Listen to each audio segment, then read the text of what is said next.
नमस्कार, India news की खास पेशकश में आपका बहुत स्वागत है। आपके साथ हूं मैं खुशबू मनोरमा मिश्रा। उत्तर प्रदेश की सड़कों पर इस वक्त भारी बवाल मचा हुआ है।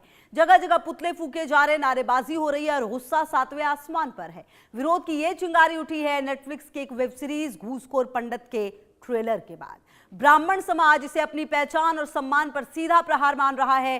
फिरोजाबाद से लेकर लखनऊ तक समाज के लोग सड़कों पर उतर आए हैं और एक ही मांग कर रहे हैं कि इस अपमानजनक शीर्षक को तुरंत हटाया जाए। समाज का तर्क है कि पंडित शब्द के साथ घूसखोर जोड़ना उनकी आस्था और सम्मान पर प्रहार है। मुख्यमंत्री योगी आदित्यनाथ ने मामले की नजाकत को समझा और तुरंत एफआईआर के आदेश दिए। आखिर क्यों योगी सरकार इतनी तेजी से एक्शन में आई? क्या ये सिर्फ विवाद है या 2027 के चुनाव से पहले नाराज ब्राह्मणों को मनाने की एक बड़ी कोशिश? आइए समझते हैं। उत्तर प्रदेश की सड़कों पर इस वक्त भारी बवाल मचा है। जगह जगह पर पुतले फूके जा रहे हैं, नारेबाजी हो रही है और गुस्सा सातवें आसमान पर है। विरोध की ये चिंगारी उठ रही है नेटफ्लिक्स की एक वेब सीरीज घूसखोर पंडित के ट्रेलर के बाद। ब्राह्मण समाज इसे अपनी पहचान और सम्मान पर सीधा प्रहार मान रहा है। फिरोजाबाद से लेकर लखनऊ तक समाज के लोग सड़कों पर उतर आए हैं और एक ही मांग कर रहे हैं कि इस अपमानजनक शीर्षक को तुरंत हटाया जाए। समाज का तर्क है कि पंडित शब्द के साथ घूसखोर जोड़ना उनकी आस्था और सम्मान पर प्रहार है। मुख्यमंत्री योगी आदित्यनाथ ने मामले की नजाकत को समझा और तुरंत एफआईआर के आदेश दिए। आखिर क्यों योगी सरकार इतनी तेजी से एक्शन में आई? क्या ये सिर्फ एक विवाद है या 2027 के चुनाव से पहले नाराज ब्राह्मणों को मनाने की एक बड़ी कोशिश? आइए समझते हैं। घूसखोर पंडित का विरोध और ब्राह्मण समाज के तर्क। पंडित शब्द को घूसखोर के साथ जोड़ना अपमानजनक, ब्राह्मण समाज का सवाल।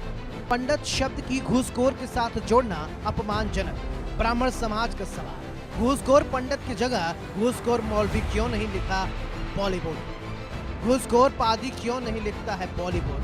समाज का आरोप एक खास वर्ग को निशाना बनाया, आस्था और गरिमा पर सीधा हमला बताया गया है। वकील आशुतोष दुबे ने भेजा कानूनी नोटिस। फिल्म का टाइटल संकीर्ण मानसिकता का परिचालन, मनोरंजन की आड़ में अपमान बर्दाश्त नहीं होगा। फिरोजाबाद से लखनऊ तक पुतला दहन और प्रदर्शन, सोशल मीडिया पर बाइकॉट, नेटफ्लिक्स की उठी मांग, ब्राह्मण महासभा ने दी उग्र आंदोलन की चेतावनी। इस विरोध की आग सिर्फ सड़कों तक सीमित नहीं है, इसके पीछे गहरी सियासी नाराजगी भी छिपी हुई है। दरअसल योगी सरकार पिछले कुछ समय से ब्राह्मणों और सवर्णों के निशाने पर रही है, चाहे वो शंकराचार्य के अपमान का मुद्दा हो या फिर यूजीसी के नए नियमों को लेकर पैदा हुआ विवाद। ब्राह्मण समाज खुद को उपेक्षित महसूस कर रहा है। कुशीनगर विधायक के घर हुई बैठक इसी नाराजगी का एक शक्ति प्रदर्शन थी।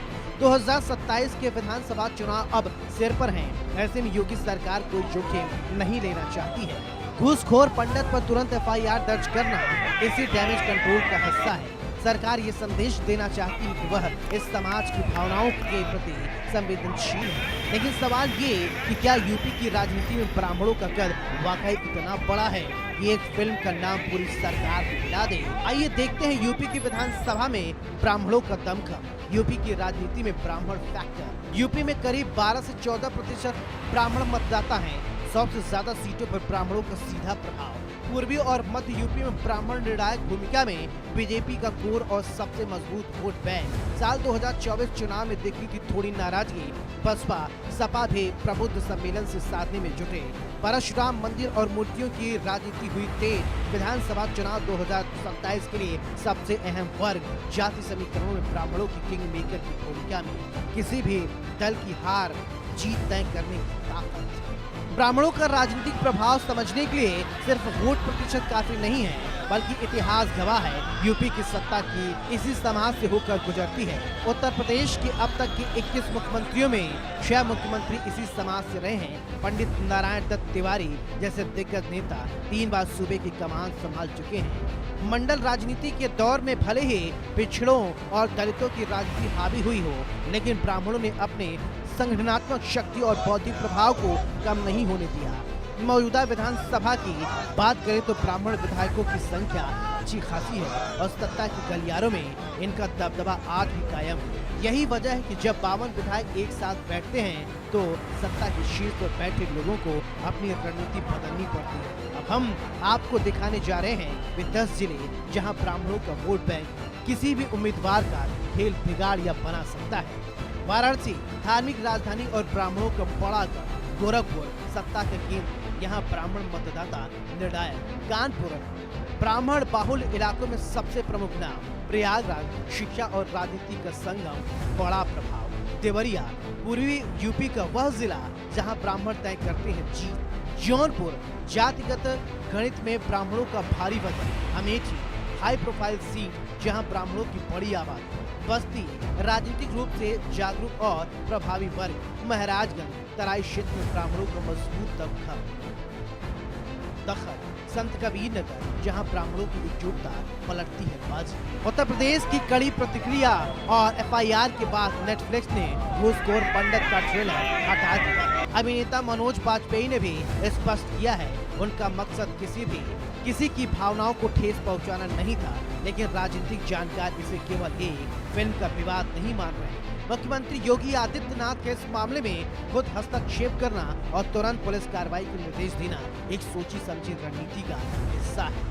कुशीनगर के विधायक पीएन पाठक के घर हुई बैठक से जो संदेश निकला था, योगी सरकार ने इस एफआईआर के जरिए उसका जवाब देने की कोशिश की। यह पूरी कवायद उस डैमेज कंट्रोल करने के लिए है जो पिछले कुछ समय से सवर्णों के बीच पनप रहा था।